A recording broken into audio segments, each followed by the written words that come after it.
This podcast is supported by the Rebecca Vassie Trust, a UK-based charity which promotes the art of narrative photography through granting bursary awards to up-and-coming photographers and funding public education projects like this one. This podcast has full editorial independence, and the views expressed in this series are not necessarily those of the Trust. Welcome to Season 2 of the Photo Ethics Podcast. I'm your host, Savannah Dodd, and I'm the founder of the Photography Ethics Center. Each week, I'll be talking with an accomplished photographer about the ethics of their practice.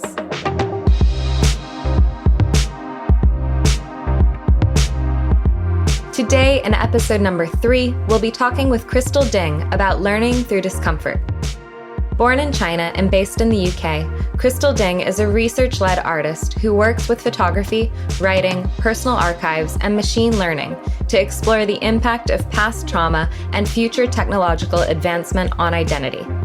Her work focuses on the intersections of science, culture, and the individual, and has been published by the BBC, The Guardian, The Telegraph, and more. In 2019, she was awarded the Rebecca Vassie Memorial Award for her work Yours is Going to Be Healed as Well, about genocide survivors in Rwanda. Her current work uses machine learning as a tool for self-expression, and she's interested in issues of embodiment in the machine age.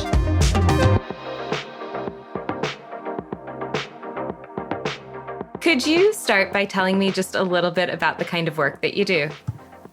Sure. So I'm a research-led artist working on themes of identity, embodiment, and trauma, with a particular focus on where these things intersect with or are catalyzed by technological advancement.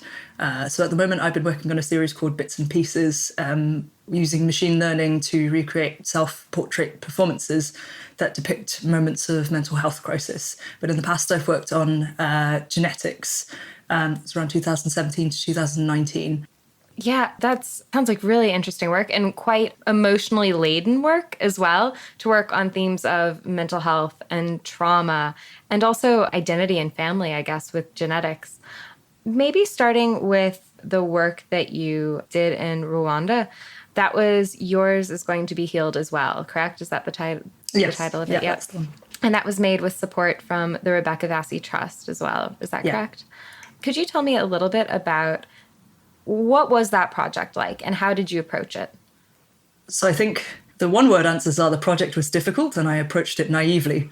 And I think, I don't imagine that there was any way that you can prepare for a project like that realistically. In a summary of the project itself, spent some time with 5 different counselling groups of genocide survivors in Rwanda that were run by SURF, which is Survivors Fund, and listened in essentially to the sessions and then spoke with individuals, captured portraits and landscapes, and also some handwritten testimonies from the survivors themselves. I think, setting aside the very difficulty of just going through that process, there are things that come up that you don't really, there's no way you can really think about ahead of time. For example, I did as much due diligence as I could, speaking with psychologists and counsellors and with Rwandan colleagues who work at Survivors Fund. But when it came down to it, one of the unexpected outcomes was that an article was published in the BBC, and then I received a bunch of emails that were attacking me for, I'm British Chinese and I look Chinese. And that sort of became the target of people's anger against me for making that work, which was, I think, an interesting wake-up call because it made me really stop and think about the fact that it's possible to do all your due diligence and yet maybe still be the wrong person to make the work. And I think that was the big lesson I sort of took away from that. I mean, the fact is that in Africa today, China is having a sort of undue and problematic influence. And even if my passport says I'm British, my accent clearly says I'm British, the person that I appear as to them looks very much like people who are not necessarily there with good intentions. So that becomes part of my baggage as a photographer. And we talk about navigating our own baggage, but I actually feel like in that instance, that's not a baggage I can navigate, it's literally my face. And there's very little I can do about that. So I think that threw in a complexity that really I wasn't prepared for. And that's why I say naively that it's something now I think very long and hard about before making work. So it must have been a very difficult experience for sure. You've put that very well, that sometimes it doesn't matter how much due diligence, sometimes just our own positionality in the world and the way that we're perceived by others makes it very hard to do certain types of work. How, I guess, have you taken that with you forward? Like, what does that mean maybe for you now after that experience? So I was making the work in 2018, I think, and the world was very different back then. There was no COVID. And the article on the BBC came out in the midst of all the Black Lives Matter conversations and also the anti-Chinese racism due to COVID and Donald Trump. So it was such a mixed bag of stuff going on in the world for all sorts of people at the time. Yeah. I think I'm still trying to untangle it in my head, and I'm still not really sure what that looks like. And I think perhaps this is cowardice on my part, or a kind of regard for my own safety. I've gone much more into work about my own experience. I think not entirely unrelated to that. The feeling of I'm not sure what I have ownership over right now. And like everyone else, I don't know that I have that much control over anything right now. And so the only boundaries to navigate is my own story. And so I've kind of focused a bit more inwards, I think, partly in response to that. That's really interesting. That's a trend I've heard a lot from a lot of people. And I found this as well with myself and kind of work that I've been doing more. And I wonder if it's also in part because of COVID, because we are forced to maybe look more immediately at what's closest to us. And in terms of other aspects of your work that you've done as well, dealing quite a bit with mental health, so dealing with trauma or counseling services or identifying, I believe you said mental health crises. Is that, did I put that correctly? How do you gain access, I guess, into sort of spaces where these themes are revealed? Because they're very, I guess, sensitive spaces, right? Yeah. One of them just happens to be my own existence. So that one kind of I'm part of by default. But I always go in and I say I'm a patient. I've been a patient for most of my life in one way or another. I have seen counselors, psychologists, psychiatrists, therapists on and off for the last 10 years. And so in a way, I think I go in as someone who has a bit of shared experience, obviously not to the same extent, or can't profess to have the same experience as anyone else. But I'm certainly not coming at it as anyone with extra knowledge. I don't have any medical or clinical training, and perhaps that's something that is lacking in my practice. But it's that philosophy of sort of person first, photographer second. I'll approach people as people, and then we'll go from there. The work with Survivors Fund, I mean, that was such a sort of roundabout journey. I originally volunteered to run the London Marathon for Network for Africa, which partners with Survivors Fund. And then through that fundraising process, I kind of engaged with them quite a lot and realized that I really was finding the work they were doing incredibly valuable and incredibly inspiring. And it felt a bit like after the marathon, oh, that's that then. I didn't want that engagement to end there. And I thought, well, hang on a minute, what do I have that I can bring to the table? And that's photography and writing. So I will see if there's a way that we can bring that to the table and take this work further and do something more. You know, because of personal experience, mental health is quite a central theme for me. And also, it's weird to say it's a central theme for me. It's a central theme for everyone right now, I think. Nothing like a pandemic to put you in front of your own mental health day in, day out. Absolutely. Absolutely. And I really love what you said about person first and photographer second. I think that sometimes that gets a bit lost, doesn't it? But I think that it sounds like you've integrated that even from the outset of how you even conceived of the project, which I think is really admirable. What about in the work on genetics? I'm really interested in that. I think probably because I've started thinking a lot more about my own background and heritage and mental health in my family. I feel like that looking at genetics is also probably very emotive in a way that we don't necessarily think of it as being, we think of it as being quite scientific and clinical, but there's a lot of emotion that goes into questions of identity. How have you found that experience?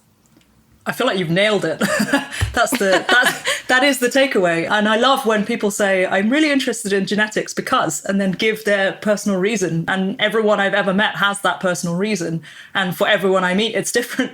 And I think that's what's beautiful about it as a topic. But you're right, it is incredibly emotive. I guess to give a bit of context of the work, the project is called Genotopia, and it's a book of 23 interviews and photographs, and often photographs curated from personal archives, medical documents and things like that of the participants, who very kindly shared their stories of why they had DNA testing, what it was they were hoping to gain, what they were exploring, what they found out, and how that affected them and that kind of thing. I think when I started it, I didn't realize quite how broad the stories were going to reach. So everything from finding unknown about relatives to unknown about heritage to, BRCA1 gene mutation, genetic illness in the family, even things like fertility treatments and wondering what was the heritage of the father that you've never met and things like that. Just so many stories spiraling out, and so quite difficult to navigate in the sense that I wasn't prepared for quite how many different types of circumstance and emotions would be aroused for people. So I think the thing I tried to do, but I think this often runs counter to how people's lives run, was give and spend as much time with each person as I could so that we could unpack as much of their story at whatever pace they wanted to go at, which is honestly just such an incredibly enjoyable experience of getting to know someone and getting to hear their story, the way they tell it and what's important to them. And people have shown me huge family tree diagrams that date to medieval times and things like that. And it's extraordinary to see how much research individual people do into themselves.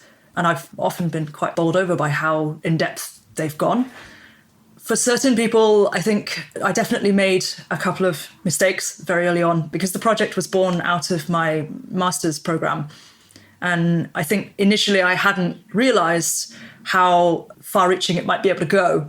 And so I'd spoken to earlier participants saying, this is for my master's project. And then when the audience kind of expanded beyond that, and now the book lives at the Wellcome Genome campus in Cambridgeshire, many people were a lot more uncomfortable with that. And I think that was a big lesson for me in really thinking ahead more than you think you need to what the life of a project might be over time and kind of preparing for that. I always think to myself, well, over communication has never done anyone any harm, but under communication definitely does. So keeping everyone up to date all the time with every little thing. I'm that annoying person who will email daily with updates, but at least that way the information, you know as much as I do about the project that you're involved in. Yeah, that's brilliant. I can imagine that it would be very difficult at the start as well, though, navigating that between not having a clear view or an idea of how far a project could go, but also not over-promising either, not saying, well, this is going to be a big book and it's going to live in this big place. If it doesn't, it's a bit of a balancing act, isn't it? Yeah, very much so. It's sort of like, here are my hopes and dreams for this project. Here is what its immediate destination is. But I think also more broadly, thinking of the answer to the question, who do I want to see it and where do I want it to live in an ideal world? Sort of saying that up front, even if it doesn't get there, because the majority of the time it doesn't get there, but sort of saying that that's what your hopes are for it gives people an idea of where you're trying to take it. Yeah, absolutely. And you talked a lot about your practice being research-led. First of all, could you tell me a little bit more, what does that look like for you? And what does that mean to you to be a research-led photographer? It's a bit of a strange phrase, isn't it? Because I think a lot of photographers would say that that is also what they do. But I think I mean it in the sense that I was talking to Steve McLeod at Metro Imaging once, and I remember saying to him, my process looks sort of like this. I spend 2 years reading all the books and papers and everything that I can, hoovering up information about a subject. And then I start thinking about what pictures I might want to take or how I might approach the photography side. And he kind of looked at me like, what? So you don't start making the images until 2 years after you started thinking about the thing. And I hadn't realised before then that was quite unusual, that actually a lot of my fellow photographers, who I think are better photographers, tend to start with taking images, and that's their way into something. Like they take pictures of stuff that moves something in them, and then they figure out what it is that is moved within them. I mean, I waver between thinking of this as just my natural tendency or a real fault of a human being. I tend to come at things more cerebrally first, because I find that way easier to access topics than by the making. So essentially, I don't really think about what it is I'm going to produce or what I'm going to make out of anything. I first just spend, and it has been on average about 2 years, researching to understand a thing to the point where I feel like I can then have conversations about the thing with some level of clarity. And I think perhaps it's because my entire family are scientists. There's this sort of obsession with, this is such a loaded phrase in photography, but truth. The idea of trying to get as close as you can to what the thing actually is before you start having something to say about the thing. And I think I'm not a very intuitive photographer in many ways, because I think what are the images I need, or how do I want the images to work for what I'm trying to say, rather than taking pictures or making pictures and then interrogating the pictures and then taking the pictures further. And I think that's something that I still have a lot to learn on from people who are much better at that than I am. So when you're talking about research, you talked about reading, you also talked about meeting with people, right? So what sources do you go to? I'll start with the AI story in this context, because that's been quite a meandering journey, which took me to, again, quite naively trying to start a startup and host a podcast and do various interviews with experts. I think it starts with, I'm interested in a question, and it's probably the wrong question. So I'm going to take this question to the British Library, to the internet, to other people who seem to be very smart on Twitter, to wherever I can find the scientific journals that I can just about understand, and I'll dig into this question.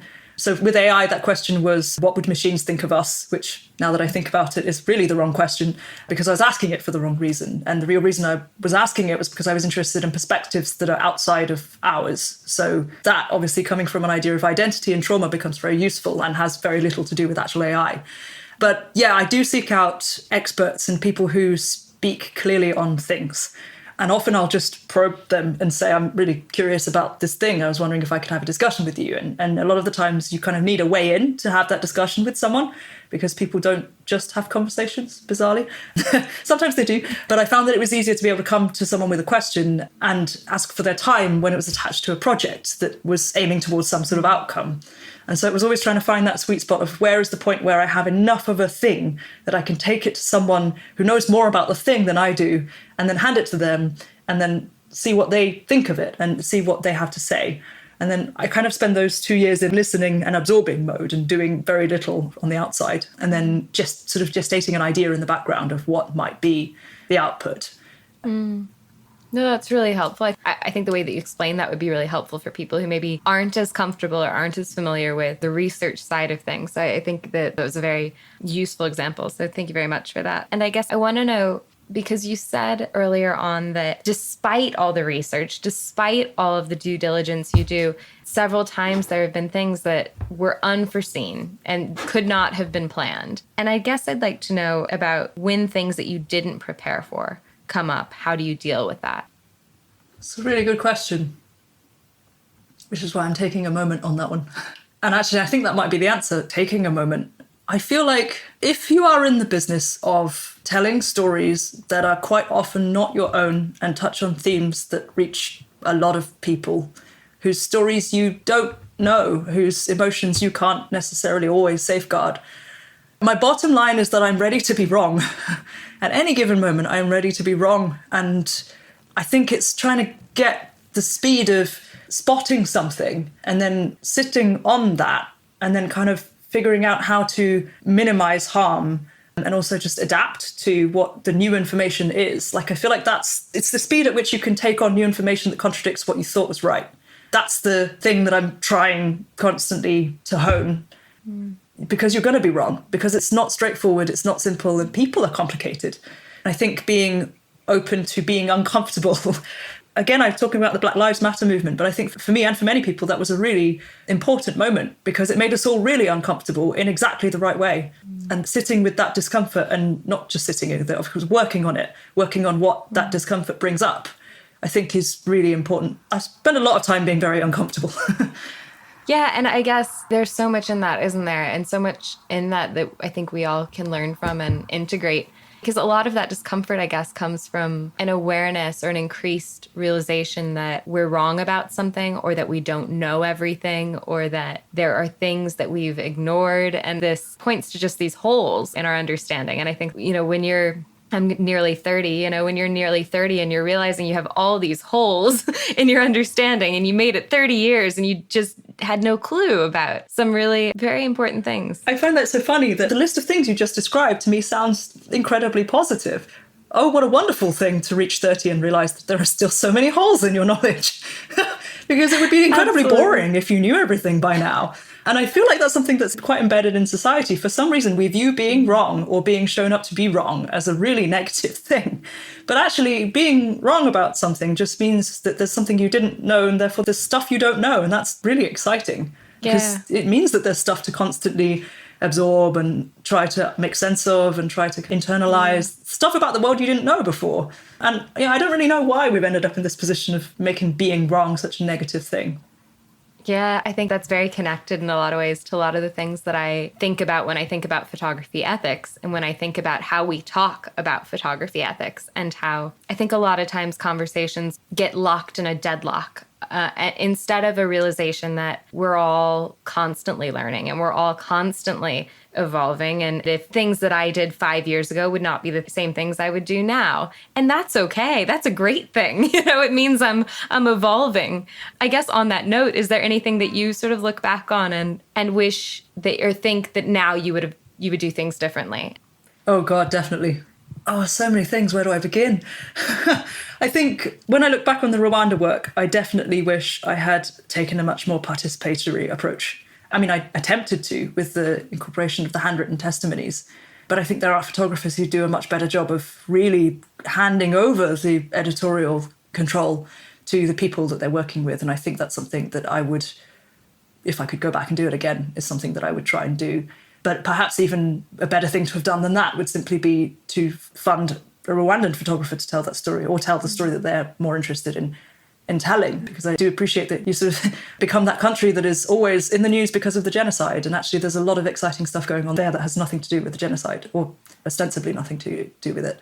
So I think there's a lot of that. There are definitely massive holes that I feel like I'm trying to desperately fill in now. I wish I'd done an ethics course. I've started doing philosophy courses online this year, and I am 30. And I really wish I'd started doing that when I was a teenager, because I would have spent so much more time on it by now and engaged with a lot more of those questions by now. There's a lot of things I wish I'd engaged with earlier, because I would have gotten further with them by now. You do seem like someone, though, who's very thoughtful about your practice, even perhaps not having engaged with maybe some of the things that you wish that you'd had maybe more opportunities to engage with sooner. And I wonder, where does that come from for you?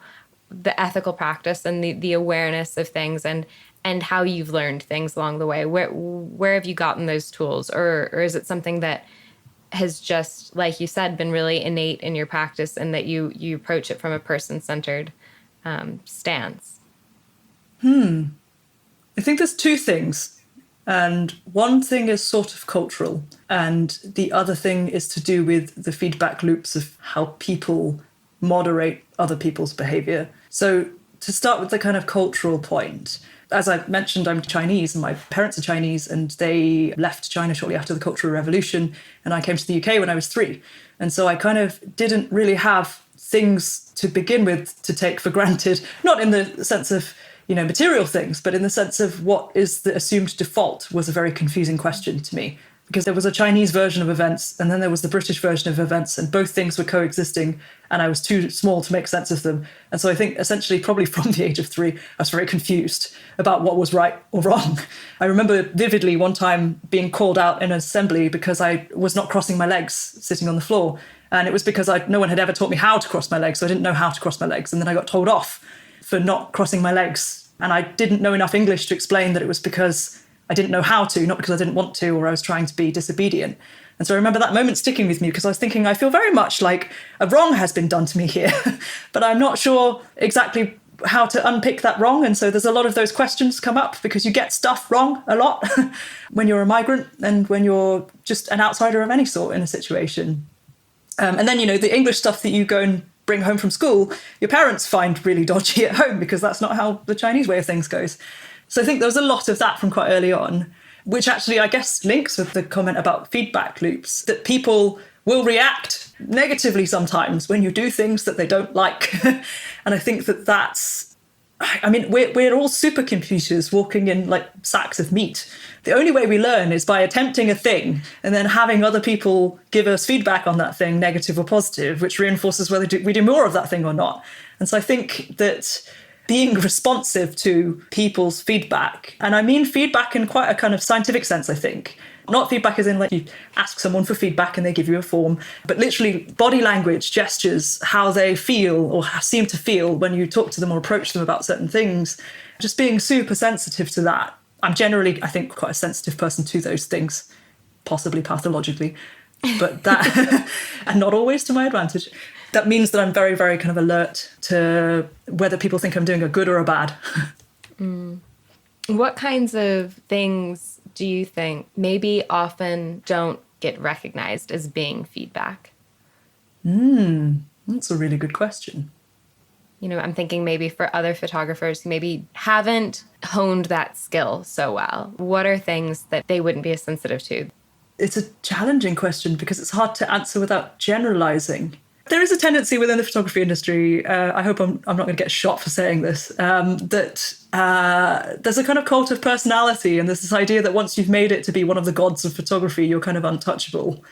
And I do think that that's just quite harmful, because you shouldn't ever be able to rise to the god of anything, really. And you shouldn't be untouchable. There should be no point at which you're untouchable, where you've reached such a height that you can't be critiqued.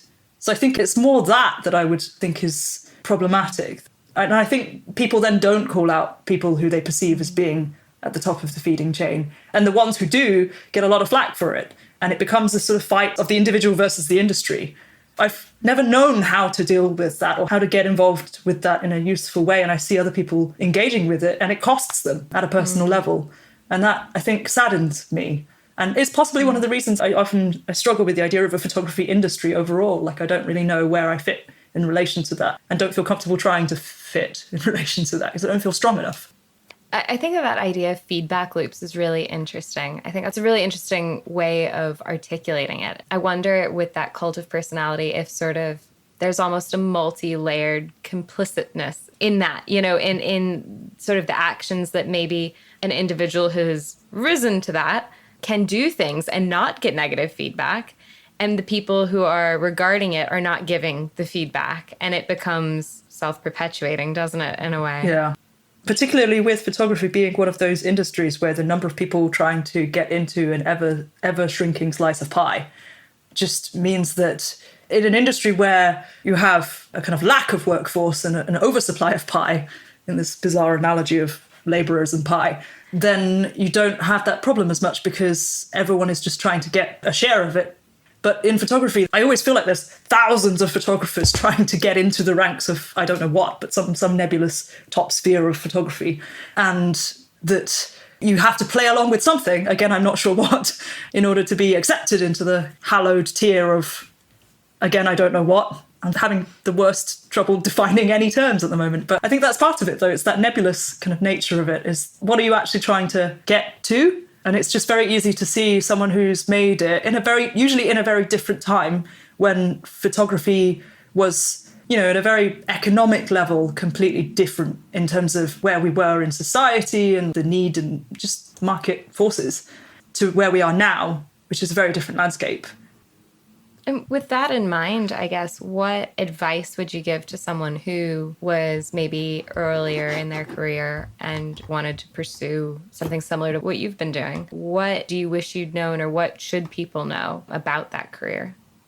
It's funny to think that I might have a career, because I hardly think of it as a career sometimes, especially since I'm not one of those who's made it into the hallowed thingamajig that I haven't got a name for.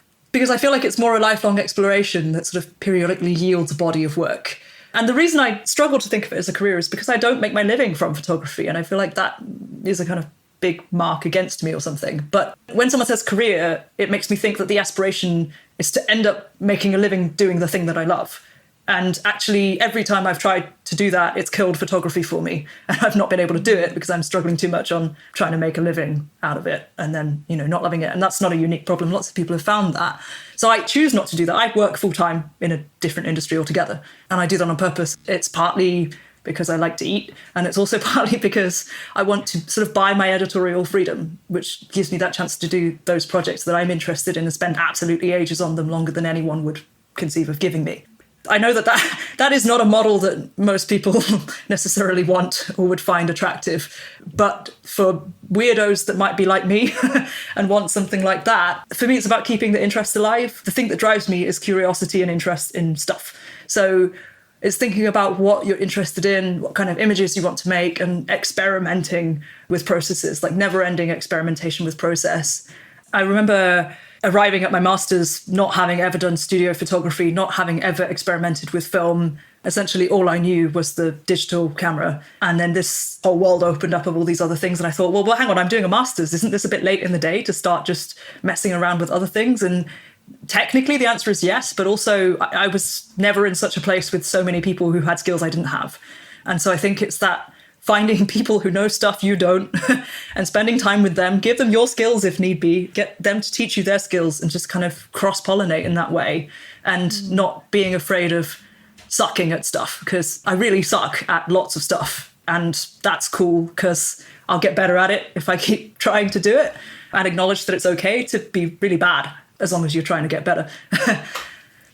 Yeah, I think that that's so interesting and so helpful because you talk about it maybe not being desirable to have a day job that pays the bills so that you can pursue the work that's meaningful for you. But that's also something that I hear from a lot of photographers who are pursuing it full time saying, it's great to have a day job, it's great to have that security and it's great to have that flexibility to be able to focus on the work that you want. So it's very, I think, useful to hear both sides of it and to hear also how having that security can, it sounds like, correct me if I'm way overstepping, but it sounds like can also lead to a sense of imposter syndrome as well, that, well, is it a career? Is it not a career? What is my photography in my life? I think that you're absolutely right about the imposter syndrome. And I think that it's almost like I want to call it a justified imposter syndrome, because one of the things that you do miss out on is all of those friends of mine who've spent years assisting and interning and learning off masters of craft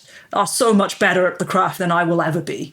And I think I really missed out on that. And there's a sense of regret around that because I look at some of the work they make and it's astounding. And it reaches levels of skill that I don't even understand because I just haven't put in the man hours and haven't spent that time just honing the craft. And I have a lot of respect for that. That's really interesting and useful as well, for sure. I feel like there's also that layer, isn't there, as well, of you talked earlier about having too many people for the available pie.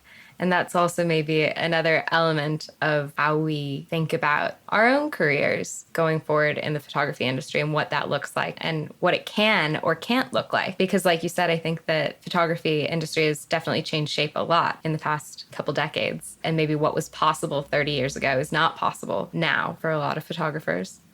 I like to ask everyone, what does photography ethics mean to you? Or what does it mean to be an ethical photographer? I'm going to end up repeating myself here, but I really do think it's just being prepared to be wrong and being prepared to be uncomfortable and being okay with being uncomfortable and digging into your discomfort to find out why you're uncomfortable and addressing those holes that we were talking about where you lack the understanding that you perhaps might be better for having. I think it's a constant work in progress. No one gets it right because it's hard. But I think that means that the effort should be constant and should be always in the background, sometimes in the foreground. But it's, just not avoiding the discomfort, which is easier said than done for sure.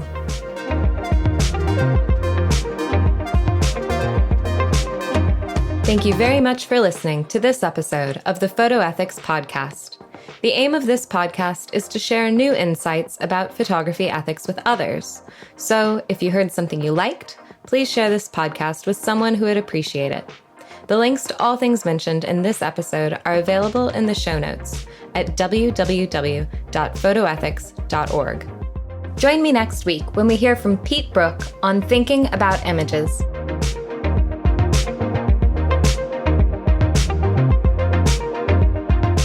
If you're enjoying this podcast, why don't you check out our online courses?